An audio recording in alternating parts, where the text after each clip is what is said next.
दरम्यान सोलापूरकरचं तोंड चपलेने फोडा, 1 लाख मिळवा. ठाकरेंच्या शिवसेनेचे उपनेते शरद कोळी यांनी या संदर्भातील घोषणा केली आहे. वादग्रस्त विधान करणाऱ्या सोलापूरकराला फोडून काढा असं वक्तव्य केलंय.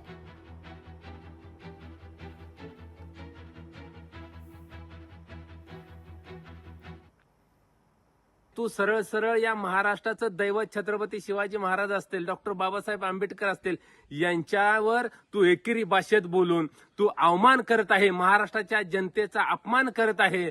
आणि तू केवळ कुणाच्या जीवावर एवढी मस्ती करतोय? तू भाजपाच्या जीवावर करतोय.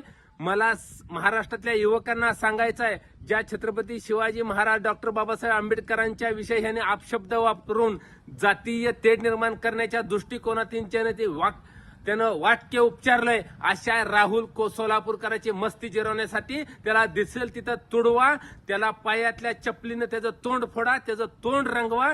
जी पण कुणी त्याला पायातली चप्पल काढून मारेल, अशा माझ्याकडून अशा व्यक्तीला 1 लाखाचं आज बक्षीस जाहीर करतोय. लोकशाही मराठी ऐका, पहा, जागरूक रहा.